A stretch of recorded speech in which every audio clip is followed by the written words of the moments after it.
많은 그리스도인들이 잘 구분하지 못하는 그것 중에 하나, 아니면 제일 답답해하는 그것이 무엇일까요? 하나님이 원하시는 게 무엇인가? 나를 이렇게 부르셨는데 나를 향한 하나님의 뜻, 하나님의 계획은 무엇인가? 라는 것이 아마 우리 청년들뿐만 아니라 성도님들도 평생에 마치 기도의 제목과 같이 그렇게 고민하고 갈등하고, 그리고 그 답을 찾기 위해서 늘 이렇게 그렇게 살아가는 그런 삶들이 우리 가운데 많은 것 같습니다. 하나님이 원하신과 자신의 원함을 구분하는 것, 그것이 분명히 구별되어야 하겠죠. 그렇지 못하면 그것들이 하나님이 원하기도 하고 내가 원하는 것들이 같이 섞여버리게 되면 우리의 삶의 무질서함들을 통하여서 늘 죄를 먹고 마시는 그런 삶들을 살아갈 수밖에 없는 것이 우리의 인생의 부족한 부분들입니다. 그래서 무엇인가 어려운 결정을 내려야 할 때가 있을 겁니다. 그럴 때 특히 우리는 작정 기도니 금식 기도니 이렇게 하면서 계속 기도하는 이유는 무엇입니까? 이런 순간에 내가 잘 결정을 해야지 하나님을 또 이렇게 하나님 앞에 부끄럽지 않는 그런 삶들을 살 수 있지 않는가, 그런 생각들 때문에 우리는 그렇게 기도하곤 합니다. 결혼을 앞두고 있으면 결혼에 대해서, 배우자에 대한 어떤 그런 분명한 확신이 없으면 또 그런 부분들에 대해서, 아니면 직장을 옮겨야 되는 그런 상황들이 있을 때 이직 때문에 또 기도해야 되고, 아니면 직장조차도 아직 구하지 못한 우리 청년들 같은 경우에는 또 그런 것들이 걱정이 되기도 하고, 또 공부를 더 해야 되면 이제 여기에서 학위를 국내에서 받아야 될지, 그리고 아니면 좀 해외에 괜찮은 그런 또 기관이나 아니면 학교에 가서 또 더 많이 공부를 해서 해야 될지, 어느 학교를 가야 될지, 우리 인생의 숱한 그런 하나님의 뜻을 구해야 될 그런 것들이 너무 많이 있죠. 그래서 인생은 마치 선택의 연속이라고 하지 않습니까? 근데 지금까지 살아오시면서 하나님의 뜻대로를 떠나서 내가 잘 선택했다고 생각하신 적이 몇 번이나 있으신 것 같습니까? 우리가 그 가운데에서 하나님의 뜻대로 또 행한 결정들이 있다면 어떻게 그런 결정에 이르게 되셨습니까? 우리가 오늘 하나님 주시는 말씀을 통하여서 그런 부분들에 대하여서 우리가 좀 더 깊이 고민해 봐야 되지 않겠나 싶습니다.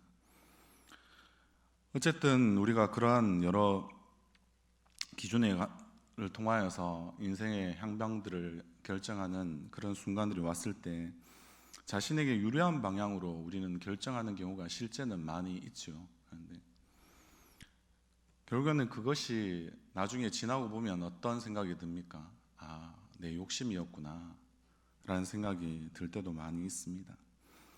여기서 우리는 하나님의 뜻과 우리의 뜻이 다를 때, 그리고 그 가운데서 다시 하나님의 인도를 구하고 하나님의 뜻과 계획을 발견하는 그런 부분들에 대해서, 그리고 그러한 순간순간 나아갈 때 분명히 나는 기도하였는데 하나님이 거절하고 계셨을 때, 그때 우리의 낙심함들도 있을 거고, 다시 그 가운데 내가 어떠한 것을 소원하고 소망해야 되는가, 그런 것들을 통하여서 이 모두가 어떠한 의미가 있는지 우리가 살펴보면서 오늘 하나님께서 우리에게 말씀을 통하여서 주시는 은혜를 나누고자 합니다.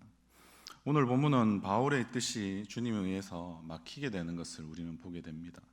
우리 읽었던 6절과 7절의 말씀도 함께 읽어보도록 하겠습니다. 성령이 아시아에서 말씀을 전하지 못하게 하시거늘 그들이 부르기아와 갈라디아 땅으로 다녀가 무시아 앞에 이르러 비두니아로 가고자 예스되 예수의 영이 허락하지 아니하시는지라. 아멘. 우리는 바울을 위대한 전도자를 넘어서서 선교사로서 인정합니다. 그리고 하나님과의 아주 극적인 그런 회심을 또 경험한 사람이어서 아마 오랫동안 준비된 또 사람이지 않습니까? 만약에 안디옥에서 파송받은 선교사로 치면 그가 안디옥에서 생활한 시간들보다는 다소라는 자신의 고향에 돌아가서 거의 한 14년이나 자신이 어떻게 예수님을 다시 믿게 되고, 그리고 그것을 어떻게 이 믿는 바를 자기 스스로 정립하고 확립하였는지를 우리는 바울의 그 이후에 그렇게 지금 1차, 2차, 3차 전도 여행을 통해서 선교 여행이라고 할 수 있죠. 그 선교 여행을 통해서 할 수 있는 그런 많은 모습들을 볼 때 그가 어떠한 모습으로 지금 이것들을 감당하고 있는지 우리는 잘 알기 때문에 오늘 이 말씀은 좀 더 생소할 수 있습니다. 분명히 그렇게 준비된 사람이고 그리고 하나님에 대한 열심도 탁월한 사람이었는데 왜 하나님과의 관계에서 무엇이 삐끗거려서 잘못되어서 이러한 일들이 일어날 수 있는가라는 생각을 우리는 여기서 또한 가져보아야 할 것입니다. 예수의 영이 허락하지 않았다라고 나오는 것이죠. 그러기 위해서는 우리가 오늘 읽지는 않았지만 16장 1절에 보면 바울은 더베와 루스드라에 이른다라고 그렇게 이야기하고 있습니다. 그런데 이 루스드라라고 하는 지역은 바울에게 잊을 수 없는 고통이 떠오르는 현장인데요. 1차 선교 여행 때 유일하게 회당이 없었던 곳이 루스드라입니다. 회당은 어떻게 설립되는지 그 요건을 아십니까? 유대인 남자 10명이 있어야 합니다. 그런데 그 10명도 없었던 지역이었다는 것이죠. 그만큼 복음을 전하는 게 어떤 의미에서는 또 쉽지 않은 지역이었다라고 할 수도 있는 곳입니다. 이곳에서 병자를 고치고 바울은 말을 잘하니까 헤르메스, 요즘에 명품 이름만 아시지만 이게 원래 잘 어떤 소식을 전하는 신의 이름으로서 헤르메스라고 바울은 그 지역에서 불리게 되고요. 그리고 말이 없었던 바나바는 제우스라고 그렇게 사람들의 환호를 받다가 안디옥과 이고니온에서 또 온 복음을 전하는 것을 싫어하였던 반대하였던 이전에 그 청년 사울과 같은 모습을 가졌던 많은 유대인들이 그 주변에 있는 사람들을 부추겨서 사도 바울과 그 일행들을 돌로 쳐서 죽이려고 시도했던 곳입니다. 그러니까 자기에게는 이 루스드라 지역이 바울이 다시 2차 선교 여행을 떠나면서 그렇게 시작되었던 곳이 지금 루스드라라고 나오는데 그곳은 그렇게 5년 만에 다시 온 것이었습니다. 그렇게 그 지역은 어떤 의미에서는 바울에게 아픔도 상처도 많이 있는 그런 곳이 루스드라였습니다. 그런데 이 루스드라와 이고니온에서 16장 1절에 보면 칭찬받는 디모데를 결국에는 만나게 됩니다. 나머지 기록들은 말씀을 더 살펴보시면 될 거고요. 그 디모데와 이제는 함께 2차 선교 여행을 결국에는 준비하게 되는 것이죠. 그런데 바울이 가고자 했던 지역이 여전히 그는 그 아시아 지역이었습니다. 이 본문에서 아시아 지역은 지금 우리가 생각하는 세계 지리상 동남아시아나 아니면 우리나라나 일본 그리고 중국이 포함되어 있는 극동아시아나 이런 지역이 아닙니다. 아시아 대륙을 말하는 것이 아니라 성경에서 말하는 아시아는 지금의 이제 터키라고 보통 이야기하죠. 요즘에는 국호가 바뀌어가지고 티르키예라고 하는 그 지역에 해당하는 곳인데요. 그래서 오늘날 식으로 표현하면 소아시아라고 불리는 지역을 말합니다. 그런데 앞에서 말씀드렸던 대로 바울이 가고자 했지만 그렇게 준비되었고 그 열심을 통해서 1차 선교 여행도 마쳐서 나름대로 경험도 또 쌓였던 그런 하나님과의 관계도 우리가 생각할 때는 우리보다 훨씬 좋은 사람이 바울이라고 생각되는데 그 바울이 그렇게 가고자 했지만 그가 가고자 한 지역을 향하여서 예수의 영이 허락지 않았다라고 합니다. 예수의 영은 성령의 다른 이름이죠. 결국에는 성령님이 한 사람의 영혼 속에 분명히 임재하고 공동체 안에 이렇게 들어올 때 목적은 어떤 것입니까? 예수님을 나타내고 드러내고 깨닫게 하고 알게 하기 위해서니까 결국에는 성령을 예수의 영이라고 지금 이야기하는데 그 영께서 지금 친히 말리고 있다는 것입니다. 그렇게 성령이 바울이 그토록 가고자 하는 이 아시아 선교 여행을 막았는 것이죠. 복음의 열정에 사로잡힌 이 바울은 부르기아와 갈라디아 땅으로 다녀가 비두니아까지 가고자 무척 애를 썼습니다. 그런데 오늘 말씀대로 하지만 성령께서 여전히 못 가게 하는 것이죠.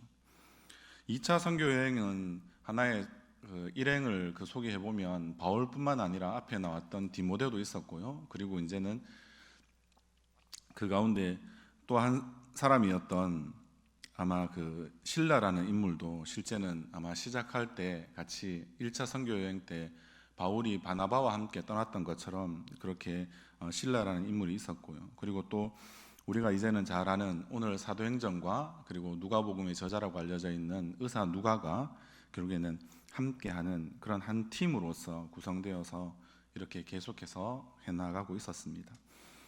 그런데 그렇게 구성되어서 또 다른 지역인 이제 무시아를 지나서 드로아로 내려갔습니다. 그렇게 되었을 때 이제 그들이 계속해서 뭔가는 답답한 상황 가운데 자기들이 원했던 지역으로 지금 가지 못하고 있으니까 드로아까지는 내려갔었는데 여기서 또 어떻게 해야 되나 하고 이렇게 스스로 그들끼리 아마 함께 기도회도 가졌겠죠. 그리고 또 다른 부분들을 여러 가지들을 조사하기도 하고 그러면서 있던 찰나였습니다. 우리 8절과 9절의 말씀도 함께 읽도록 하겠습니다. 무시아를 지나 드로아로 내려갔는데 밤에 환상이 바울에게 보이니 마게도냐 사람 하나가 서서 그에게 청하여 이르되 마게도냐로 건너와서 우리를 도우라 하거늘. 아멘. 여기서 말하는 마게도냐는 지금의 유럽 지역을 결국에는 말합니다. 그리스라고 하는 그 지역에 아마 첫 번째 성이 되는 곳이 마게도냐라고 지금 성경은 이야기해주고 있습니다. 사도 바울은 아시아 즉 터키 쪽으로 가고자 했는데 이제 부르기아와 갈라디아를 지나서 터키 북쪽 비두니아까지 원래는 좀 더 가고자 하였습니다. 그런데 이 모든 계획을 성령께서 허락지 아니하시니까 할 수 없이 드로아로 지금 갔었고 이곳 드로아에서 결국에는 환상을 보게 되는 것이죠. 우리가 너무나 잘 아는 말씀, 마게도냐 사람이 바울의 그 환상 가운데 나타나서 건너와서 우리를 도우라라는 환상이었습니다. 그래서 바울은 다음 날 그대로 자신의 뜻을 포기하고 계획을 접고 그리고 배를 타고 지중해를 거쳐서 지금의 마케도니아라고 하죠. 마게도니아를. 그래서 그 지역으로 가게 됩니다. 드로아에서 배를 타고 마게도니아의 저성 빌립보에 도착할 때까지는 이틀이 걸렸습니다.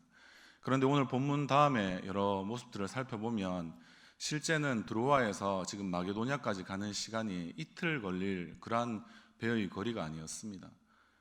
원래는 한 5일쯤 걸리는 곳이었습니다. 그런데 이틀 만에 갔다는 것은 그만큼 하나님의 뜻에 순종하였을 때 얼마나 또 그쪽에 있는 그런 복음적인 상황들이 긴급하였으면 이러한 일들이 가능하게 했을까 싶습니다.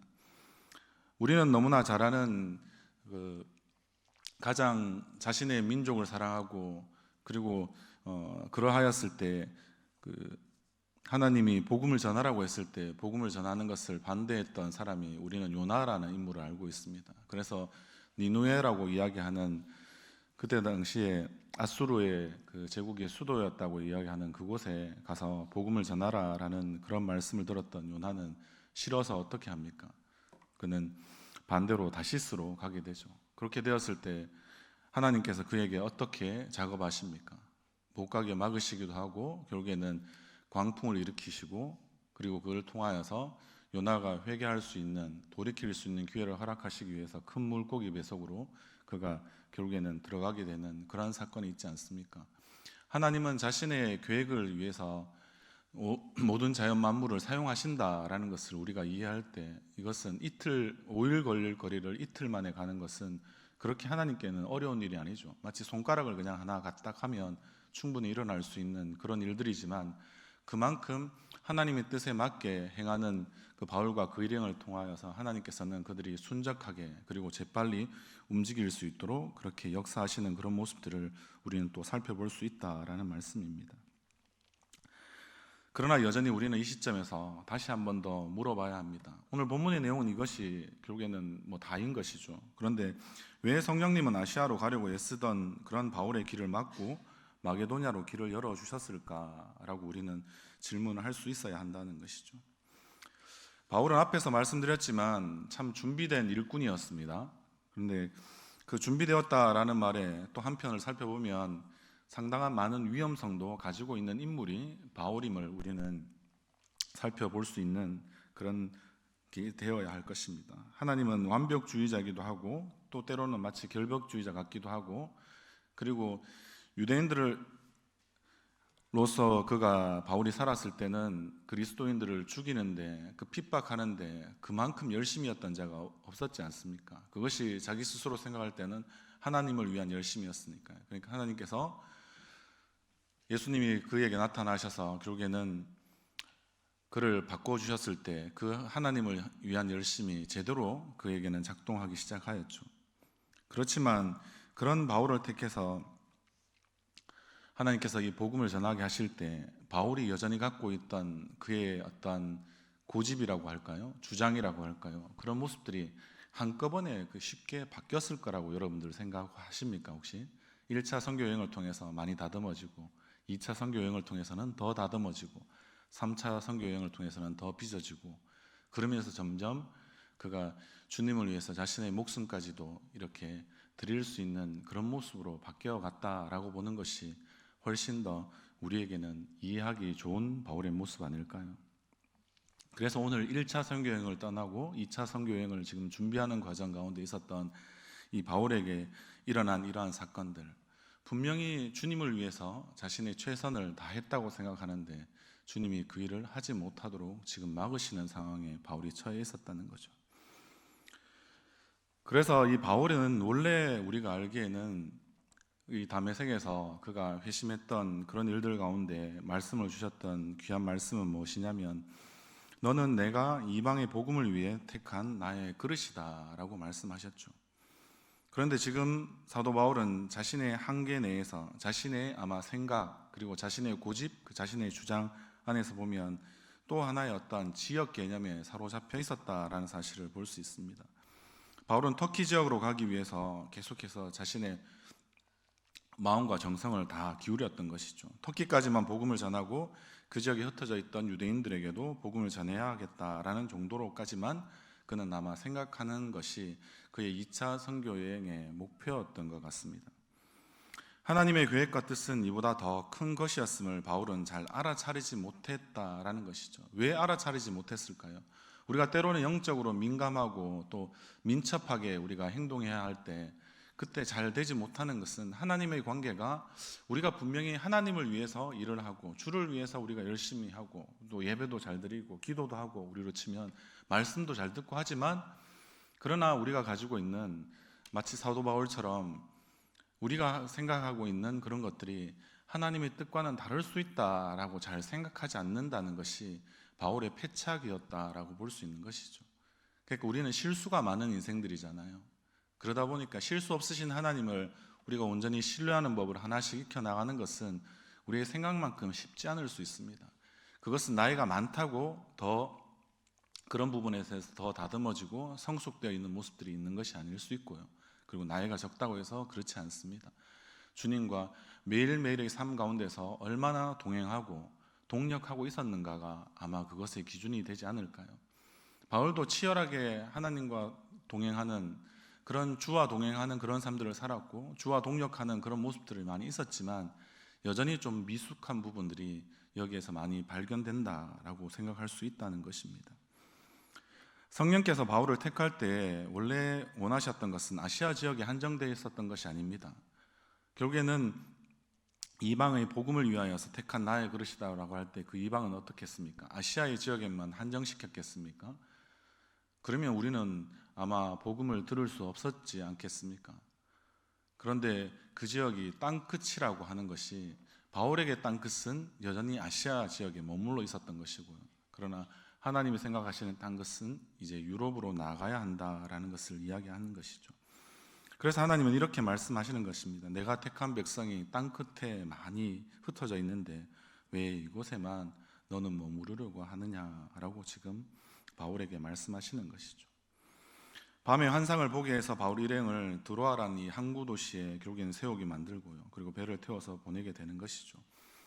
복음의 확장을 위해서 땅끝까지 이르러 택함을 받은 하나님의 백성들에게 예수 그리스도의 복음을 전할 일이 더 긴급했다라는 사실은 앞에 말씀드린 그런 드로아에서 마게도니아까지 배의 거리가 5일 되는 그 길들을 이틀 만에 반도 걸리지 않는 그 시간 가운데 그가 갔다라는 것은 그만큼 성령께서 그렇게 어떤 의미에서는 바울보다 더한 열심으로서 그렇게 움직여 나가신다라는 사실을 우리는 볼 수 있다는 것입니다. 여기서 우리는 베드로전서 1장 1절과 2절의 말씀을 제가 한번 읽어보겠습니다. 왜 이런 일들이 일어나게 되었는지에 대하여서 우리는 성경을 근거로 그 답을 찾아야 하기 때문에 그렇습니다. 베드로전서 1장 1절과 2절의 말씀은 이렇습니다. 예수 그리스도의 사도 베드로는 본도, 갈라디아, 갑바도기아, 아시아와 비두니아에 흩어진 나그네 곧 하나님 아버지의 미리 아심을 따라 성령이 거룩하게 하심으로 순종함과 예수 그리스도의 핏부림을 얻기 위하여 택하심을 받은 자들에게 편지하노니 은혜와 평강이 너희에게 더욱 많을지어다. 아멘. 이 비두니아라는 지역이 지금 이름하여서 나오죠. 비두니아에 흩어진 나그네. 근데 이 베드로전서는 누가 썼겠습니까? 당연히 베드로 사도가 쓴 것이겠죠. 그 지역에 흩어져 있는 사람들을 위해서. 그들에게 이러한 서신서를 보낸다. 공동서신 중에 하나인데요. 그 편지글을 보낸 이유는 무엇이겠습니까? 그곳이 아마 베드로가 사역했던 지역이기 때문에 그렇습니다. 그럼 비두니아는 누구의 몫이었다라고 할 수 있습니까? 비두니아는 사도 바울의 몫이 아니라 지금 베드로 사도의 몫이었다라는 것이죠. 하나님은 베드로에게 따로 맡기고 싶었던 지역이 아마 이 아시아 지역 중에서 특별히 비두니아 지역까지 이 베드로가 이 부분들을 사도로서 아마 복음을 증거하는 자로서 이 역할들을 잘 감당할 수 있다고 생각하셨고, 더 급하고 하나님의 계획 가운데는 또 이제 사도 바울은 유럽으로 건너가고 마게도니아를 향해서 가야 되는 이유가 여기에 있었다라고 우리는 볼 수 있는 것입니다. 그렇게 생각해 볼 때 우리가 어떠한 일을 할 때 내가 꼭 이 일을 해야 된다라고 우리는 쉽게 생각할 필요가 없는 것입니다. 우리는 하나님과도 동력하지만 또 하나님의 사랑과도 동력하기 때문에 우리는 지금 혼자 부름받지 않고 지금 많은 분들이 이 자리에 부름받아서 하나님 앞에서 귀하게 지금껏 쓰임받고 있지 않으십니까? 그럴 때 우리가 한 번씩 착각하는 것은 이 일은 꼭 내가 해야만 한다라고 생각하는 그런 것들이 있다는 거죠. 내가 계획했으니까 이 일만은 내가 더 잘할 수 있을 거야 라고 생각하지만 하나님의 생각은 여러분의 생각과 다를 수 있다는 것 좀 우리가 한번 생각해 보아야 합니다. 그래서 우리가 때로는 내가 꼭 이 일을 하지 않아도 다른 사람들이 잘 세워져서 일을 하면 좋겠다라고 우리가 기도할 수 있는 그런 하나님의 마음이 우리 가운데 있으면 어떨까 싶습니다. 그러면 더 주의 몸된 교회를 바르게 세워나가고 하나님의 나라를 위하여서 우리가 제대로 동력하는 그런 사람들이 될 수 있지 않겠습니까? 그런 모습들을 우리가 살펴볼 때 이제 10절의 말씀 우리 한번 같이 읽어보도록 하겠습니다. 바울이 그 환상을 보았을 때 우리가 마게도냐로 떠나기를 힘쓰니 이는 하나님이 저 사람들에게 복음을 전하라고 우리를 부르신 줄로 인정함이러라. 아멘. 이제까지 아마 많은 인칭 표현이 나오는데요. 그 앞에 사도행전에 이렇게 쭉 나중에 이제 기회가 되시면 다 한번 정독을 해보시는 것을 권해드리는데 그 인칭 표현 가운데 너희나 너희에게 이렇게 되어 있는 부분들이 많습니다. 그런데 16장에서부터는 특별히 오늘 나오는 이 표현에도 보면 우리가 마게도냐로 떠나가기를 힘쓰니 우리를 부르신 줄을 인정함이로라 라고 표현되어 있는 우리라는 표현에 1인칭 지금 복수가 등장하고 있습니다. 앞에 말씀드린 대로 바울의 2차 전도 여행은 훨씬 더 풍성한 동력자들을 하나님께서 세워주셨습니다. 바울과 실라에다가 디모데와 또 누가까지 이렇게 같이 연합해서 이렇게 사역할 수 있도록 하나님께서 해주신 거죠. 이런 모든 것을 예비한 하나님께서는 바울이 배를 타고 먼 길을 떠날 것을 아시고 아마 이때부터 바울과 실라, 디모데뿐만 아니라 이 누가라는 인물을 준비시켜 주셨던 것 같습니다. 그래서 누가의 직업은 우리가 의사라는 것을 다 알지 않습니까? 1차 선교 여행뿐만 아니라 바울이 원래 이렇게 보면 좀 거칠고 그가 가는 곳에는 좀 반대가 좀 심하고 그러다 보니까 그는 아마 영적인 것뿐만 아니라 육적으로도 굉장히 쇠약해져 있는 상태임에도 불구하고 그는 또 다른 또 자신 안에 열심을 다해서 내가 끝까지 쓰임 받아야지 이렇게 생각하면서 아마 2차 선교 여행도 우리가 아는 3차도 뭐 어떤 성경학자마다 좀 다르지만 5차 선교 여행까지 있었다라고 또 그렇게 최근에도 이야기하는 성경학자들도 있으니까 바울이 얼마나 이 선교에 열심히 대단하였는지는 우리가 많이 잘 알고 있지 않습니까?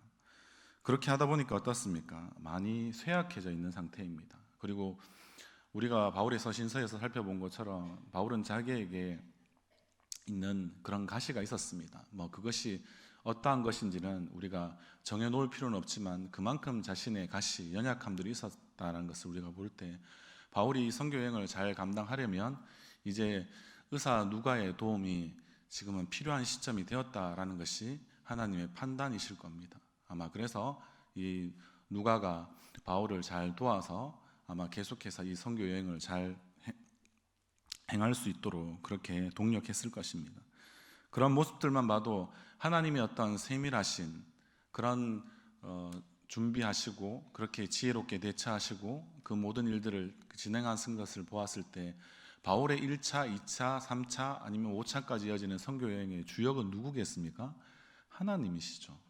지난번에도 말씀드린 것처럼 미시오 데이라고 하나님의 선교입니다. 우리는 거기에 동력하는 영광스러움이 있을 뿐입니다. 우리가 그것을 잃는 순간에 우리 자신이 자꾸 무언가를 드러내려고 하고 자기의 주장이나 고집을 내려놓기 힘든 것이 우리의 또 어리석음들이시죠. 우리가 그런 것들을 생각해 볼 때 바울은 그런 모습으로 지금 하나님께서 많이 도와주시고 그것을 이끌어 가시는 분명한 손길들이 있었습니다. 그런 것들을 그가 알기도 하지만 그러나 또 한편에 보면 자신의 열심을 좀 다하고 싶은 그런 모습들이 계속해서 좀 부딪힘들이 있다라는 것을 우리가 사도행전을 통해서 또 읽을 때에 또 묘미가 아닌가라는 생각이 듭니다. 바울은 그렇게 아시아로 가기 위해서 힘쓰며 최선을 다했습니다. 그런데 하나님은 환상을 보이며 그의 길을 마게도냐로 인도하였다라는 것은 앞에서 계속 말씀드린 바입니다. 바울에게 보여주었던 마게도냐의 환상은 우리는 보통 선교의 비전으로 보여주었다 이렇게 생각하십니다. 주일날에도 말씀드린 것처럼 바울이 이렇게 돌이키는 이 회심의 사건에서도 이렇게 빛이 쫙 비치고 꼬꾸라지고 하니까 저렇게 사람은 돌이키고 확실하게 믿어야지, 저 사람은 얼마나 구원의 확신이 강할까, 이렇게 부러워하시는 분들이 실제는 많이 있더라고요. 제가 여러분들에게 물었던 건 아니고 제가 오랜 동안 이렇게 이런 본문들을 가지고 이야기를 해보고 같이 말씀을 공부해보면 그런 이야기를 좀 하시는 분들이 많아요. 그러니까 성격이 거의 이제 MBTI라고 요즘 이야기합니다. ABOC 혈액형이 아니라. 그러면 보통 보면 어떻습니까? 자신의 성격상 나는 이렇게 믿어야지 좀 시원하게 제대로 믿은 것 같아, 뭐 이렇게 하지 않습니까? 마치 음식을 나는 이런 거 좋아해 이렇게 이야기하는 것처럼 그런 식으로 마치 취사 선택하듯이 이야기하는데요. 지금 여전히 이 모습 가운데도 바울의 이런 모습들을 볼 때 이렇게 이제 선교 여행을 떠나고 하니까 하나님께서 이제 쫙 비춰서 정말 바울은 빛도 보고 이제 또 마게도냐의 그런 또 사람이 부르는 환상도 보고 정말 좋겠다, 그런 영적인 경험들을 많이 하면 얼마나 좋을까, 뭐 이렇게 생각하시는 분도 많습니다. 그런데 저는 그런 입장을 반대하는 입장입니다. 바울을 세우고 아마 힘써 추진했던 이런 일들을 다 마치면서 그의 요청을 거절하시고 하나님의 뜻을 알지 못하고 하나님의 말씀에 귀를 기울이지 않으니까 아마 하나님께서 이제 마지막으로 말해도 안 되니까 얘는 보여줘야 될 사람이다 라고 생각하신 것 같아요. 그래서 마게도냐 사람을 그쪽 드로아 지역에까지 가게 만드셔서 거기서 이제 보여주시는 거죠.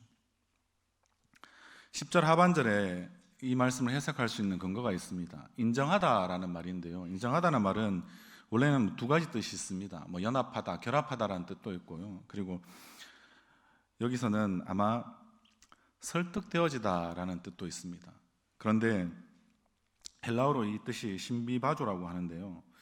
저는 두 번째 아마 이 원어의 뜻을 지지하고 싶습니다. 그것은 무엇이냐면 학자들이 격렬한 논쟁 끝에 설득되어진 상태를 말할 때 쓰는 동사가 이 신비바조, 인정하다라는 말입니다. 우리는 잘 하나님께 이렇게 동의하지 않는 경우가 많이 있습니다.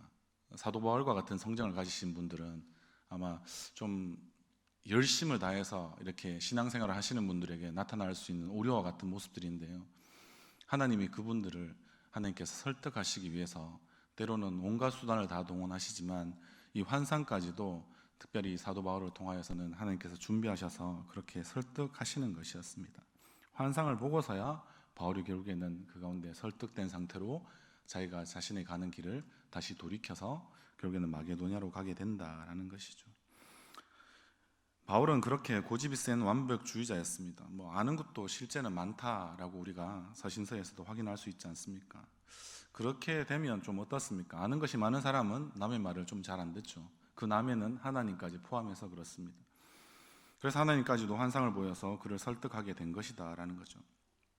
환상을 통해 바울에게 하나님의 계획과 뜻을 보인 것은 많습니다. 그러나 이 동기와 과정이 중요한데요. 왜 환상을 보였는가 하는 것인데, 거듭해서 말씀드리지만 바울을 이렇게 설득하는 것은 아마 바울의 팀원 중에서도 실라나 디모데, 더 말씀드렸던 누가까지도 아마 지금 바울을 설득할 수 있을 만한 동력자는 그 가운데 없었지 않겠습니까? 물론 바울은 같이 이제 팀으로 움직이니까 그 일행들과 함께 충분히 아마 논의했을 것입니다. 자신이 이런 지역으로 가고자 했는데 아시아 지역을 막으시는 것 같다.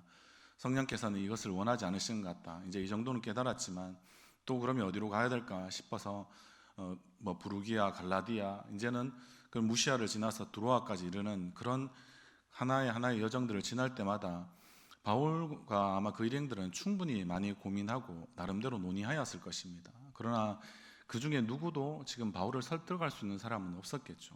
그래서 말씀드린 대로 이 모든 선교 여행의 주체는 바울과 그 일행이 아닌 그들을 사용하시는 하나님께 있다라고 했을 때 하나님만이 특별히 바울을, 그들 중에 수장격이 아니겠습니까? 리더였으니까 이 사람이 잘 선택을 해야지 결국에는 하나님이 지금 원하시는 그런 2차 선교 여행의 아름다운 결실들을 맺을 수 있으니 하나님께서 친히 지금 바울에게 그 환상을 보여주신 것이죠. 이렇게 생각해 볼 때 어떻습니까? 우리가 나를 위해서 사는 것 같지만 그리스도인 중에서 나를 위해서 사는 사람들은 없습니다. 다 주님을 위해서 사는 인생이 되어야 하는 것이죠. 그렇다면 성도는 이 하나님의 뜻을 통해서 어떻게 해야 합니까? 우리가 그 모든 하나님의 뜻이 이루어지도록 창조되고 빚어져가는 그런 인생임을 우리는 늘 고백할 수 있어야 합니다. 그런데 여기서 우리가 또 물어볼 수 있어야 합니다. 바울은 리더라고 했습니다. 중요한 역할을 2차 선교 여행 때 맡고 있다고 했습니다. 그러면 이 2차 선교 여행 때 바울이 만약에 없어진다면 어떻게 되겠습니까? 하나님 일이 안 될까요? 여러분들은 어떻게 생각하십니까? 그래도 하나님의 선교이기 때문에 됩니다. 맞죠? 그러면 하나님께서는 왜 여전히 바울을 환상까지 보여주시면서 이를 설득하시고 계속해서 함께 동력하시고 그리고 선교의 도구로 사용하기를 원하셨을까요? 또 우리는 이렇게 물어봐야 되지 않겠습니까?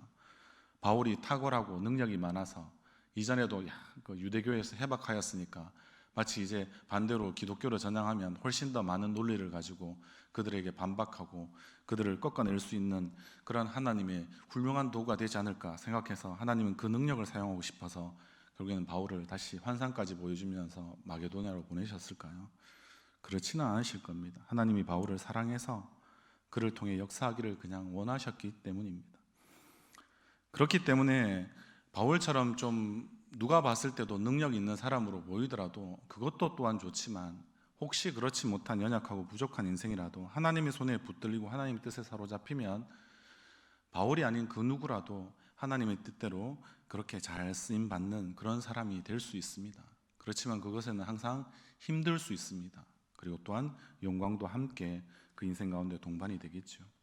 하나님은 우리에게 당신을 향한 사랑의 고백과 그에 따른 헌신을 그렇게 원하신다라는 것입니다. 이를 통해서 우리는 하나님과 동행하고 동력할 때 모든 것이 기쁨과 은혜이기도 하고 그리고 행복함 가운데 우리는 좀 더 한 뼘 더 우리는 잘할 수 있지 않을까 생각이 됩니다. 사랑하는 성도 여러분, 하나님의 뜻을 우리는 잘 모를 때가 많습니다. 답답하시죠? 그런데 그 순간이 좀 지나고 기간이 아마 좀 더 필요한 것이 하나님의 뜻을 발견한 제가 아는 법입니다. 아마 많은 분들도 그렇게 조언하시는 경우가 많더라고요.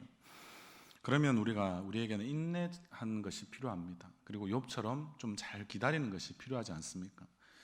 시간이 흘러서 하나님의 때가 되면 모든 것을 알게 해주실 것입니다. 그러면 그동안의 우리의 삶은 그것이 하나의 신앙생활이라고 하면 여러분들은 어떻게 생각하십니까? 아까 말씀드린 대로 바울 같은 경우에는 2차 선교 여행 지역에서 갔을 때 아시아로 가려고 했는데 그것이 막히니까 부르기아, 갈라디아, 그 다음에 무시아, 드로아까지 이어지는 이런 여정들은 그러면 다 의미가 없는 것일까요? 우리는 그렇게 또 질문해 봐야 되지 않겠습니까? 다른 말로 하면 신앙생활 중에 방학을 하거나 방황하시는 분들이 있습니다. 우리 청년들은 더 정확하게 많이 적용이 되겠죠. 그러면 그런 시간들은 아무 의미가 없을까요? 그렇지 않습니다. 방황하는 것조차도 하나님의 손에 붙들려진 인생에게는 그 방황조차도 하나님이 허락해 주셔야지 그게 가능하지 않겠습니까? 그렇게 볼 때 우리는 그러한 방황들, 고민하는 시간들, 헤매는 시간들도 우리는 그 모든 것이 신앙생활임을 우리는 고백할 수 있기를 바랍니다. 그렇게 될 때 우리는 어떻게 할 수 있을까요? 우리가 그 모든 과정이 주님을 만나기도 하고 방황하기도 하였고 그리고 그분과 동행하고 동력하고 그 모든 것을 통하여서 우리는 더 깊이 하나님의 뜻을 더 넓게 또 하나님의 뜻을 행할 수 있는 그런 시간들이 되지 않았을까요? 그러면서 우리는 어떻게 될까요? 이전과 다른 더 주님을 사랑하는 모습으로 우리가 바뀌어지는 그런 것이 아니겠습니까? 그래서 여러분들에게 다시 한 번 더 권면드립니다. 매 순간 하나님의 뜻을 알기 위해서 힘쓰십시오. 그러나 때로는 자충우돌할 것입니다. 헤매기도 할 것입니다. 누가 봤을 때는 저 방황하네, 방황하네 이렇게 이야기를 들으실 수도 있을 것입니다. 그러나 하나님의 사랑하는 자, 그 뜻대로 부르심을 받은 자들에게는 모든 것이 합력하여서 선을 이루시는 하나님의 손에 있다는 것을 우리가 분명히 기억하실 수 있기를 바랍니다. 그렇게 하나님이 우리의 인생의 주인이시기 때문에 우리를 붙드시고 끝까지 이뤄가신 하나님께 오늘도 온전히 내가 얼만큼 붙들린 삶을 살아가고 있는가 점검하시고 그 가운데서 정말 하나님이 주신 복을 누리고 또 주님 앞에서 더 사랑스러워져 가실 수 있는 우리의 성도님들 다 되시기를 주님 이름으로 소원합니다.